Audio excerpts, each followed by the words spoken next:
Terima kasih pemirsa, Anda kembali menyaksikan Kominfo Newsroom. Pemirsa, peningkatan dan penurunan ekonomi Indonesia dipengaruhi oleh berbagai hal, salah satunya adalah UMKM. UMKM memiliki peran penting dalam perekonomian nasional dan juga peningkatan kesejahteraan masyarakat. Pemirsa, merujuk pada laman Kemenko Perekonomian, kontribusi UMKM terhadap PDB mencapai 60,5% dan kapasitas penyerapan tenaga kerja sebesar 96,9% tenaga kerja nasional dan 60% total dari investasi. Dan pemirsa, tentunya pandemi COVID-19 ini juga berkontribusi terhadap perubahan konsumsi barang dan jasa masyarakat yang mempercepat peningkatan UMKM dan transformasi digital. Dengan demikian, UMKM memiliki peranan yang sangat penting dan potensi mengurangi kemiskinan dan sumber devisa negara. Dan pemirsa, untuk mengetahui seperti apa sumbangsi UMKM bagi perekonomian nasional, saat ini kita akan berdialog bersama dengan Deputi Bidang Usaha Mikro Kemenkop UKM, Bapak Julius MA. Assalamualaikum, selamat malam Pak Julius. Selamat malam Bu Mona. Baik, sehat ya Pak? Sehat. Baik, Pak Julius, kalau kita lihat memang UMKM sejauh ini menjadi salah satu senjata untuk meningkatkan perekonomian yang ada di Indonesia. Lalu dengan segala kelebihan dan kekurangannya itu UMKM mampu bertahan diterjang terhadap goncangan ekonomi saat ini Pak Julius. Bisa Bapak jelaskan kenapa UMKM ini dapat menjadi pilar pembangunan ekonomi bangsa untuk saat ini Pak?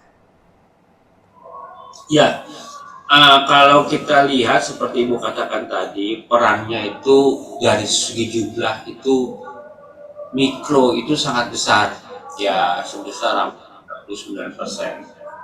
Sehingga ini menjadi tumpuan nasional karena perannya yaitu 60% terhadap PDB. Sementara yang besar perannya itu 40% terhadap PDB. Dari segi tenaga kerja juga seperti itu. Kenapa dia bisa kuat? Karena UMKM itu ketika terjadi krisis, dia lebih fleksibel. Dia bisa pindah misalnya dari kria, pakaian, dia bisa langsung pindah ke makanan. Nah, bagi usaha besar nggak bisa seperti itu. Nah, itu salah satu kelebihan dari UMKM. Jadi, dia lebih fleksibel. Dan kedua, dengan kefleksibelan itu, jika dia terjadi tergerus omset atau salesnya, itu akan kembali dengan cepat. Itu pertama. Kedua, pemerintah sudah dengan krisis ini sudah menyiapkan bantuan. Jadi kalau tahun ini ada namanya bansos, terus kedua pekerja yang terdampak PHK, dan pemerintah daerah juga kita minta untuk membantu sekitar anggur alokasi dana pendanaannya untuk fokus kepada UMKM. Nah, ini yang dua hal, di satu pihak memang dia lebih fleksibel, di satu pihak pemerintah juga sudah menyiapkan bantalannya terjadi dengan krisis ini. Begitu Bu. Baik, itu adalah alasan mengapa UMKM ini bisa menjadi pilar pembangunan ekonomi bangsa. Begitu Pak Julius, tadi mulai dari UMKM yang bersifat fleksibel, bisa menyesuaikan dan segala macam. Pemerintah juga telah menyiapkan bantalan bantuan begitu untuk UMKM.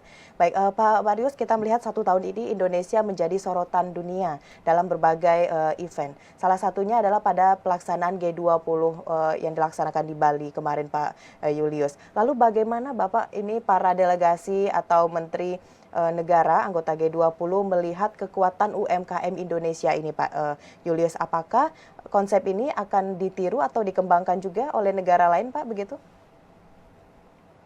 Ya, di antara negara-negara cukup besar, cukup banyak, kita tuh terkait dengan krisis ini cukup kuat menahannya. Ya, ini tidak lepas dari UMKM. Dari angka pertumbuhan kita masih 5%. sedangkan peers country kita ada yang negatif, ada yang turun jauh. Nah, begitu sebagai kekuatan nasional perlu pengembangan secara domestik, dan kita punya kekuatan bahwasanya 60% dari PDB kita itu adalah konsumsi masyarakat.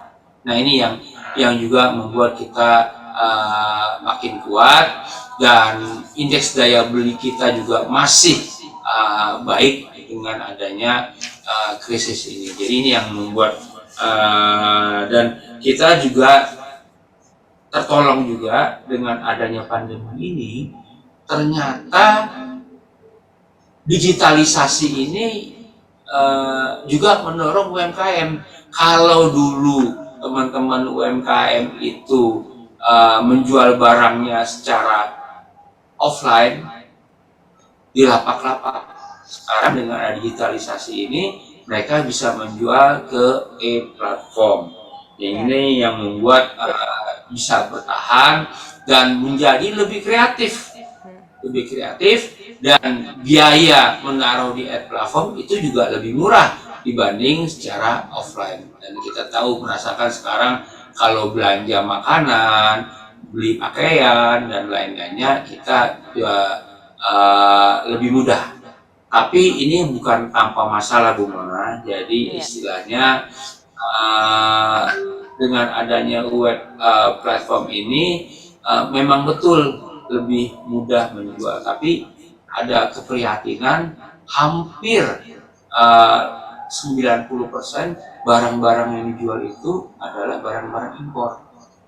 UMKM kita itu lebih bersifat seller dibanding makers. Nah, ini yang menjadi persoalan, dan bahkan ada muncul predator-predator yang menjatuhkan UMKM. Coba dibayangkan, pernah ada namanya dulu Mr. Who ya. Mr. Who itu dia bisa menjual satu jilbab dengan harga 1.700. Itu bisa dibayangkan UMKM kita pasti kalah dalam, ya istilahnya bakar uang lah. Itu Bu Mona. Baik, berarti secara tidak langsung UMKM ini sudah menjelma sebagai harta karun ekonomi Indonesia, dan pemerintah juga secara bertahap dan perlahan terus membina UMKM. Tadi Pak Mardius juga menyebutkan walaupun seperti ini sudah membaik tapi tetap ada tantangannya. Dan sekarang pertanyaannya Pak Julius, apa langkah pemerintah untuk memitigasi berbagai faktor penghambat perkembangan UMKM seperti keterampilan, jaringan usaha, pendidikan, teknologi industri dan sebagainya, Pak? Ada 5 kebijakan yang kita lakukan. Pertama, kita berupaya mentransformasikan usaha informal ke formal. Jadi banyak UMKM itu belum punya nomor induk berusaha. Kita dorong dengan gratis, kita berikan pelatihan agar mereka mempunyai legalitas. Kenapa perlu legalitas? Ini akan mempermudah kami melakukan kebijakan-kebijakan untuk mendorong UMKM, pelatihan, membantu mengakses kur.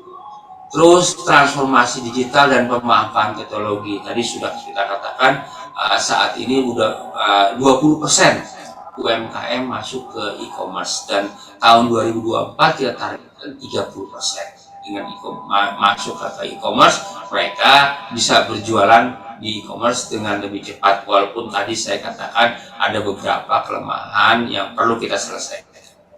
Yang ketiga, kita mentransformasi ke dalam rantai pasok. Jadi saat ini UMKM itu kalau dia mau maju, dia harus berkoordinasi, bekerjasama dengan pengusaha besar. Dengan dia menjadi rantai pasok, dia bisa menyediakan kebutuhan usaha besar sehingga bisa. Dan juga yang kita dorong adalah tumbuhnya wirausaha produktif. Jadi kita paham UMKM ini masuk ke dunia bisnis bukan karena kesadaran, bukan karena mereka ingin meningkatkan pasarnya, tapi karena substansi, karena keterpaksaan, karena memang nggak punya duit, memang karena pengangguran, akhirnya ya udah pokoknya bisnis aja Nah, ini yang kita dorong kalau UMKM, mindsetnya bukan jadi hanya sebesar jualan saja, sekedar bisnis secara sukses, tapi juga kita menjadi wirausaha produktif. Kelima, kita bagaimana supaya memodernisasi koperasi. Saat ini banyak UMKM yang menjualnya kepada tengkulak-tengkulak karena keterbatasan informasi, kalah power. Nah, kita akan mendorong tengkulak itu diganti oleh koperasi, sehingga dengan koperasi ini, karena kan kalau dengan koperasi anggotanya UMKM sendiri, tentunya mereka bisa punya bargaining power dengan masyarakat, misalnya tengkulak dan intermediary. Jadi itu ya bisa. Baik, itu adalah kebijakan yang dikeluarkan oleh pemerintah untuk menanggulangi nanti apabila adanya faktor penghambat perkembangan UMKM. Baik, Pak Julius, pemerintah juga telah membuka akses untuk keuangan permodalan melalui kredit usaha rakyat. Dan Bapak, ini menurut hasil riset yang dilakukan oleh tim GPR TV Kementerian Kominfo, penyaluran KUR hingga Juni sebesar 147,65 triliun rupiah. Dari jumlah ini masih banyak UMKM yang belum bisa merasakan bantuan dari pemerintah tersebut. Lalu pertanyaannya Bapak, apakah akses dana KUR ini mencakup sektor UMKM seperti apa saja, Pak? Ya, memang benar, kita terus mendorong agar mereka bisa mendapatkan akses ke KUR.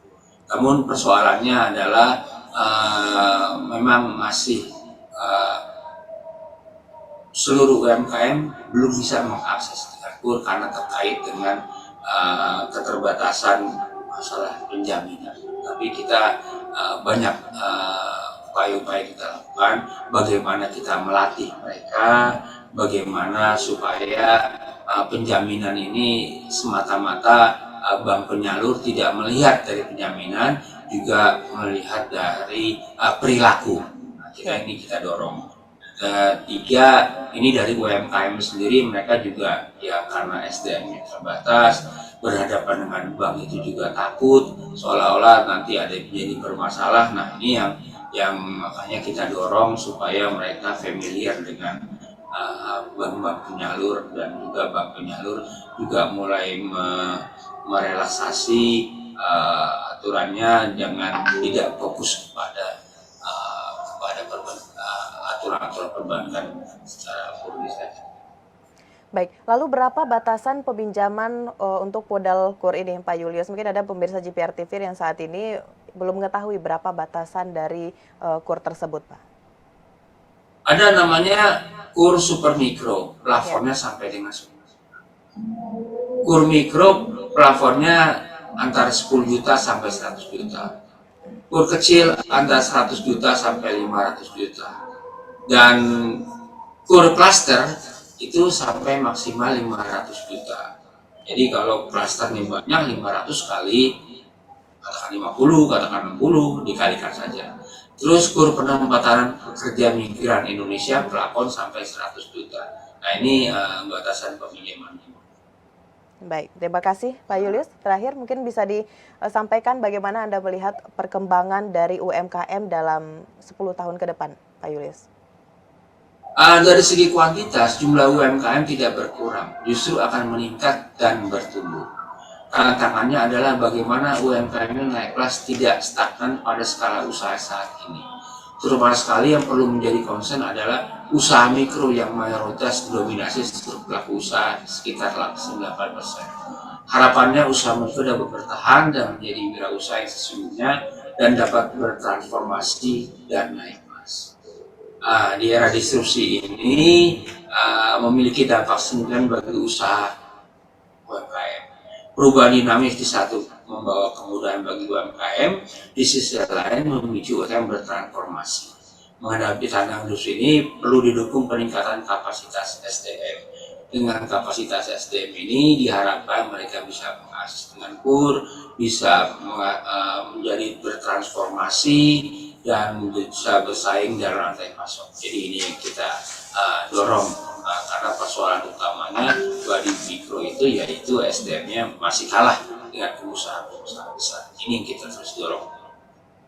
Baik, tentunya ini adalah kekuatan besar dari UMKM untuk perekonomian nasional. Pak Julius, selaku Deputi Bidang Usaha Mikro Kemenkop UKM, terima kasih telah berdialog bersama Kominfo Newsroom pada malam hari ini. Sangat mengedukasi mengenai sumbangsi UMKM bagi perekonomian nasional. Terima kasih Bapak, kita akan sambung dialog berikutnya dengan tema lainnya. Selamat melanjutkan aktivitas, selamat malam Pak Julius.